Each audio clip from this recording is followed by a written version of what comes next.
Saya sapa kembali, selamat sore bagi cuica semuanya yang baru saja mengaksesi live streaming di lovejogja.online. Dan silakan bisa terus tetap dengarkan program Happiness Moment sampai nanti pukul 6 sore bersama dengan Ibu Salin. Dan di studio juga saya sapa Pak Ian yang dengan setia selalu mendampingi Ibu Salin nih. Shalom. Haleluya. Yes. Baik, kita akan dengar sama-sama bagaimana dia mengetuk jangan apa itu menjadi tema di program Happiness Moment sore hari ini, dan terbuka di line WhatsApp-nya. Silakan di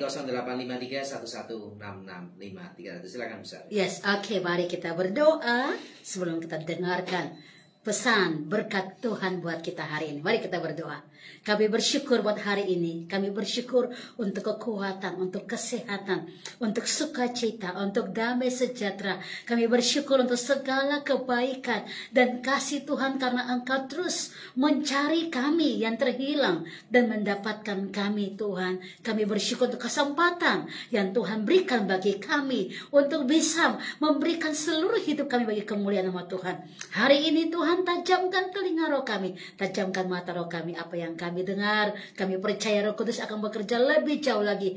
Buka hati kami sejauh mungkin untuk Tuhan ambil alih, Tuhan bergerak. Diberkatilah kami yang datang dalam nama Tuhan Yesus. Sungguh berkat ini punya kami. Kami tangkap, kami ambil untuk kemuliaan nama Tuhan. Haleluya. Amin, amin. Puji Tuhan. Tuhan mengetok, jangan abaikan. Yes. Nah, hari ini pesan roh yang luar biasa. Saya ajak kita baca dalam kitab satu firman Tuhan. Wahyu 3 ayat 20 dan ayat 21. Kitab Wahyu 3 ayat 20 dan 21. Haleluya. Demikianlah firman Tuhan. Lihat, aku berdiri di muka pintu dan mengetok. Jikalau ada orang yang mendengar suaraku dan membukakan pintu, Yes. aku akan masuk mendapatkannya, dan aku makan bersama-sama dengan dia, Yes. dan ia bersama-sama dengan aku.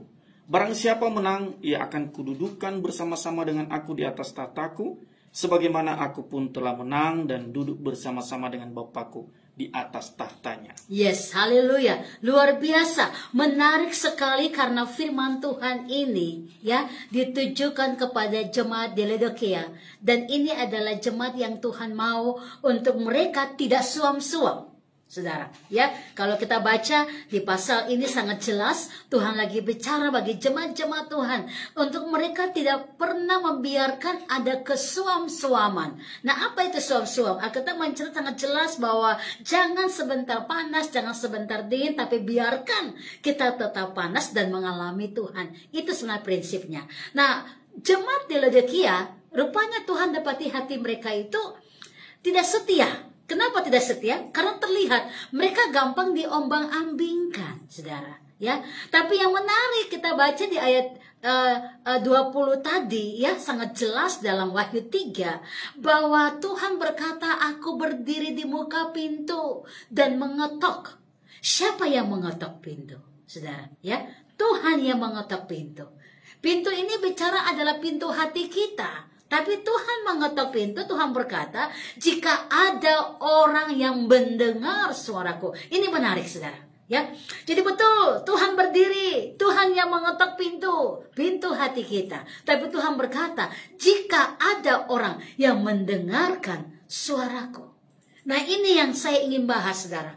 Bahwa hari-hari ini rupanya Tuhan mau telinga roh kita lebih tajam lagi mendengarkan setiap ketukan yang dia lagi taruh di hati kita. Apa yang dia mau, itu yang harusnya kita dengar, kita peka, dan kita buka hati kita untuk dia masuk, saudara. Dan dia mengambil alih seluruh hidup kita. Alkitab mencatat sangat jelas bahwa lihatlah aku berdiri di muka pintu dan mengetok pintu. Jika ada orang yang mendengar suaraku, jika ada orang yang membuka hati kepadaku, ya, dan membukakan pintu hatinya, aku akan masuk mendapatkan, dan aku akan makan bersama-sama dengan dia, dan dia bersama-sama dengan aku. Sangat jelas. Nah, ini sangat menarik karena Tuhan bicara kepada jemaat di Laodikia supaya mereka punya satu konsistensi hidup. Ya, ada masalah, tidak ada masalah, mereka punya hati tetap tertuju kepada Tuhan. Ya, mereka dikucilkan atau saat mereka dipuji, mereka tetap memuliakan nama Tuhan. Ini paling penting. Nah, di akhir zaman kita dihadapkan dengan banyak sekali persoalan-persoalan yang bisa membuat kita juga mungkin menjadi jemaat-jemaat yang ada di Laodikia. Sebentar kita panas, sebentar kita dingin. Nah, ini yang Tuhan tidak mau. Karena kita mencatat bahwa kalau kita tidak panas atau kita nggak dingin, kita akan dimuntahkan. Artinya kita tidak berkenan di hadapan Tuhan. Ya, lalu bayangkan saudara, Tuhan berkata, aku berdiri di muka pintu dan mengetok pintu. Ya, rupanya dia selalu ada. Dia selalu ada untuk mencari kita. Dia selalu ada untuk bertemu dengan kita. Dan saya percaya kalau Tuhan yang cari kita, gampang kita dapat. Tuhan dapatkan kita. Gak ada yang mustahil buat dia. Tapi persoalannya, kalau kita mencari Tuhan, bisa enggak kita mendapatkan dia? Ya, seakan-akan mustahil. Karena betul, kita ini siapa yang bisa mencari Tuhan? Ya, tetapi ini yang saya bilang, ya, luar biasa. Sebelum kita mencari dia, rupanya dia terlebih dahulu mencari kita. Dan Tuhan berjanji bahwa kalau kita membuka pintu kepada dia, ya, janji pertama adalah dia berkata, aku akan masuk, aku akan masuk, aku akan masuk, dan aku akan makan bersama-sama dengan dia, saudara. Wow, kata makan bersama-sama dengan dia ini kan bicara bahwa wow, kita satu meja dengan Tuhan. Wow, bahwa kita mengerti apa yang menjadi rencananya buat kita. Wow, bahwa apa yang diberkatnya itu adalah berkatnya yang sungguh ajaib buat kita. Makanya Tuhan ingin saudara mengerti bahwa setiap saat sebelum engkau dan saya rindu mencari dia, dia lebih dahulu mencari kita. Dia lebih dahulu ingin mengetuk pintu kita. Nah, kesempatan ini yang saya katakan bahwa mari peka mendengarkan. Dia bisa berbicara di saat kita menghadapi masalah. Dia lagi berbicara dalam masalah itu untuk kita kembali menemukan dia. Ya, ini yang kadang-kadang banyak orang Kristen nggak ngerti. Ada masalah dikirain bahwa Tuhan lagi menghukum, Tuhan lagi tinggalkan. Padahal sebenarnya masalah yang Tuhan izinkan saudara hadapi itu untuk saudara bisa bertemu dengan dia. Karena kita akhirnya mendapatkan dia. Kita mencari dia dan kita mendapatkan dia. Ya. Nah, ini yang saudara mesti paham, bahwa setiap kali persoalan-persoalan yang Tuhan sedang izinkan untuk saudara bertemu dengan dia, jangan sampai kita tidak mendengar, ya. Dia mengetok, dia lagi mengetok pintu, tapi jangan sampai saudara, ya, kita tidak mendengar kalau dia sedang mengetok pintu. Ya, contoh saudara punya iman mungkin belum bertambah. Kita berkata, mintalah kepada dia yang punya iman jika iman saudara berkurang. Mintalah kepada dia. Nah, waktu engkau dan saya sedang kurang iman atau tidak beriman, kita meminta kepada dia dan dia akan memberikan kepada kita satu kekuatan. Nah, caranya gimana? Kadang-kadang dia mengizinkan banyak persoalan, masalah yang kita hadapi untuk apa? Membuat kita punya iman bergejolak. Iman kita naik, iman kita percaya sebelum melihat segala sesuatu, kita menaruh harap kepada dia. Ini pengertian bahwa Tuhan lagi mengetok pintu. Ya. Dan ini luar biasa, bahwa sebenarnya kalau kita yang mencari dia, kita susah mendapatkan dia, saudara. Itu kalau bicara tentang siapa diri kita dan siapa Tuhan itu, gitu ya. Tapi ini yang saya paham benar-benar bahwa sebelum kita mencari dia, itulah makanya kenapa dia mencari kita terlebih dahulu. Dengan cara dia selalu mengizinkan persoalan-persoalan terjadi, supaya kita membuka hati lebih luas lagi. Ada kerendahan hati di sana. Ya, ada hikmat di sana, ya, ada kedewasaan iman yang timbul di sana. Ini caranya Tuhan mengetok pintu supaya kita bisa mengenal dia, kita bisa duduk makan bersama dengan dia, kita bisa mengerti isi hatinya dia. Ya, yang Tuhan inginkan dari saya dan saudara adalah kita memegang janjinya bahwa kalau kita membuka pintu, dia akan masuk dan makan bersama dengan dia. Lalu janji Tuhan kedua adalah di ayat 21. Ya, Tuhan berkata, siapa yang menang akan kujadikan soko guru. Ini luar biasa, bahwa kemenangan ini terjadi, Tuhan sudah jamin sebenarnya. Kita tinggal menggapainya. Nah, cara menggapainya kembali ke ayat 20. Kalau saudara peka mendengarkan dia berbicara, ya. Jadi Tuhan itu bicara itu dalam setiap keadaan situasi, melalui firman yang kita dengar dan melalui situasi yang memang kita hadapi, firman itu akan hidup di sana. Jadi waktu saudara baca firman, saudara mengerti sesuatu, mari bangunlah semua persepsi, pandangan saudara seperti yang Alkitab mau, seperti yang Tuhan mau, seperti yang Dia inginkan. Apa yang Dia lakukan buat kita, itu yang kita lakukan. Dalam Lukas pasal 19 ayat 10 dikatakan di sana begini.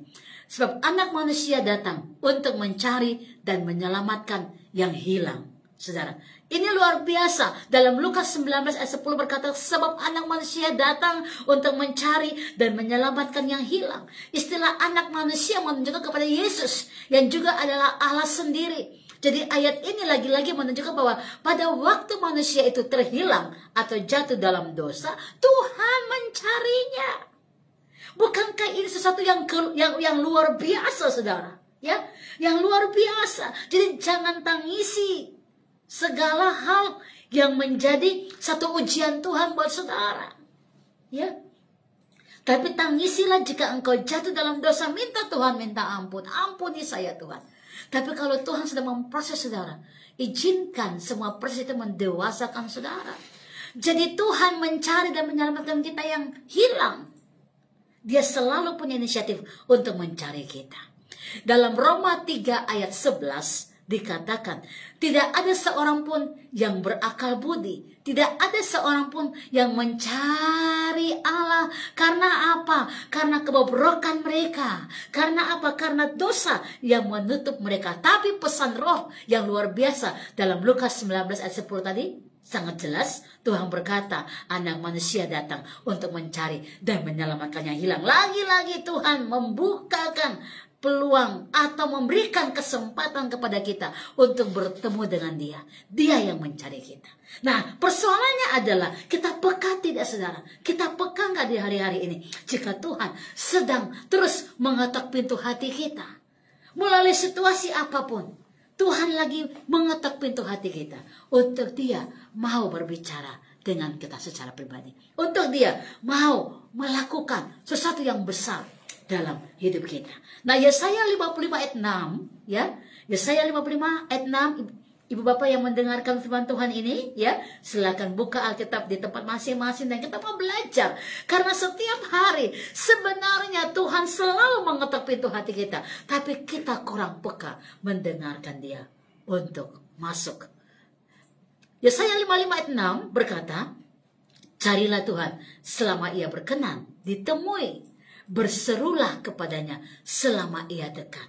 Bagaimana? Apa yang dimaksud? Ya saudara, carilah Tuhan selama Ia berkenan ditemui. Artinya Tuhan terus mempush kita, mendorong kita bahwa saat kita menghadapi persoalan, kita punya iman sedang diperkaya di sana. Saat kita menghadapi banyak tantangan, kita punya hati sedang diperluas besarkan oleh Tuhan untuk memiliki karakter-karakter roh yang luar biasa, saudara.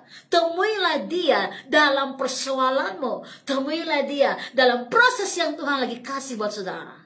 Berserulah dan Dia akan mendengarkan saudara. Ini luar biasa, saudara. Ya, ini luar biasa. Jadi saat engkau menghadapi masalah, jangan menangis karena masalah yang terjadi, saudara. Ya, tapi berserulah, carilah Tuhan dengan segenap hatimu. Ya, Mazmur 105 ayat yang keempat dikatakan, Mazmur 105 ayat yang keempat, carilah Tuhan dan kekuatannya. Carilah wajahnya selalu. Lagi-lagi Tuhan ingin bicara bahwa setiap kesempatan itu ada sebenarnya untuk kita bertemu dengan Dia. Kembali lagi, Dia mengetok pintu hati kita. Dia selalu mau kita belajar untuk peka mendengarkan suaranya. Ya, saya kasih contoh tentang kepekaan, saudara. Ya, kalau ada orang telepon saya, ya, tapi rupanya saya ada mungkin di dalam bus atau ada di tempat perbelanjaan, supermarket dan segala macam, dan begitu bising, saya akan sulit mendengarkan orang berbicara apa, saudara. Ya, apa yang saya harus lakukan? Ya, kalau ada orang telepon saya akan mencari tempat yang usaha untuk tidak ada keramaian bising apapun. Ya, supaya saya bisa mendengarkan dengan baik. Sama, ini satu proses yang kita harus mengerti. Kalau kita mau mendengarkan Tuhan sedang berbicara di tengah-tengah persoalan, kita perlu tenangkan hati kita. Kita perlu fokus untuk hanya mendengarkan Dia. Di balik kebisingan persoalan masalah ini, apa yang sedang Dia mau lakukan kepada kita. Kita perlu tenangkan hati kita. Kita perlu untuk menguasai seluruh kehidupan kita, untuk lebih mendengarkan Tuhan berbicara dibanding bising-bising persoalan yang terjadi. Ya. Tapi kenyataannya kalau ada persoalan yang terjadi, Tuhan lagi berbicara, kita malah lebih matiin handphone kita. Padahal itu yang penting daripada kita mendengarkan Dia dan berusaha untuk mencari tempat yang aman, gitu, saudara. Ya, Tuhan lagi berbicara di tengah kebisingan persoalan masalah. Kita mau peka nggak mendengarkan? Cara pekanya sederhana. Saudara harus perlu tenangkan jiwa saudara, ya, dan fokus kepada Dia. Tenangkan jiwa saudara dan fokus kepada Dia. Maka saya percaya engkau akan lebih banyak mendengarkan suaranya dibanding kebisingan persoalan masalah yang engkau sedang hadapi. Dan disitulah akhirnya kita bisa mendapatkan jawaban Tuhan dari setiap proses yang Tuhan izinkan kita lewati. Oleh karena itu, janji Tuhan tetap ya dan amin. Kalau Dia melihat kita membuka pintu, Dia akan masuk menemukan kita dan Dia akan makan bersama-sama dengan kita. Ini luar biasa, saudara. Ya, jadi satu saat di waktu Tuhan lagi izinkan engkau mungkin sampai ada di bawah, saudara harus melewati masa-masa yang dibilang, wow, ini kritis. It's okay. Karena Tuhan selalu mencari saudara. Ya, Tuhan selalu mencari kita. Sebelum kita mencari Dia, Dia selalu mencari kita. Nah, kuncinya cuma satu adalah, apakah saudara mendengarkan Dia saat Dia sedang berbicara buat saudara. Kita baca Yohanes 6 ayat yang ke-65. Yohanes 6 ayat yang ke-65. Demikianlah firman Tuhan.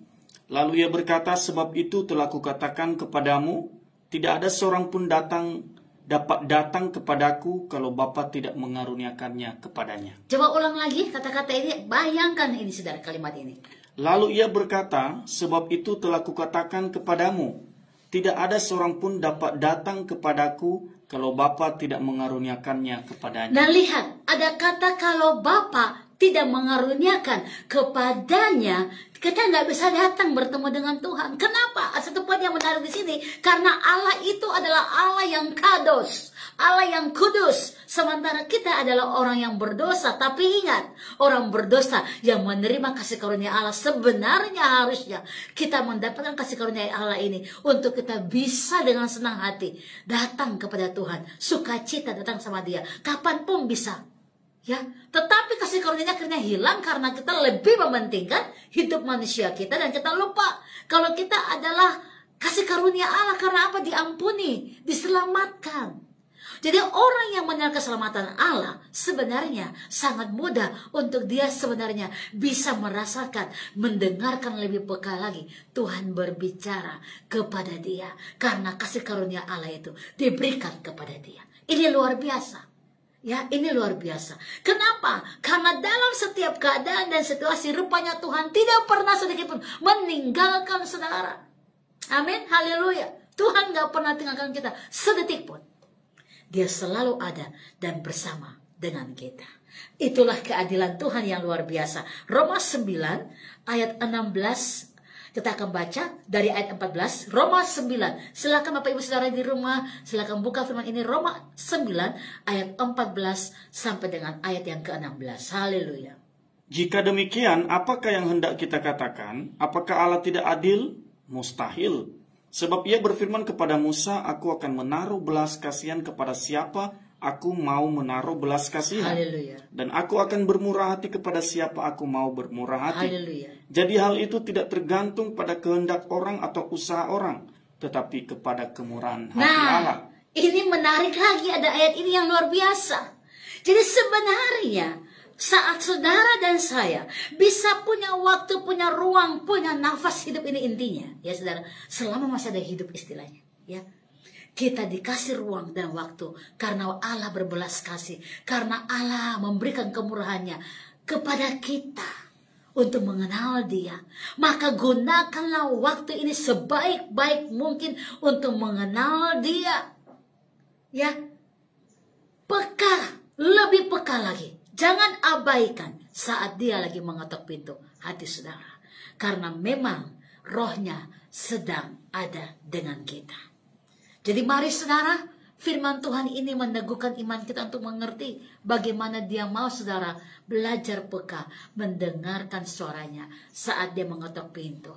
Ya, saat Dia mengetok pintu, dengarkan bahwa ini ketukannya adalah ketukan dari Roh Kudus, bahwa Dia mau kita membuka hati dan masuk lebih dan mendapatkan Dia. Kita akan berbicara lebih jauh lagi tentang hal ini di sesi kedua. Stay tune. God bless you.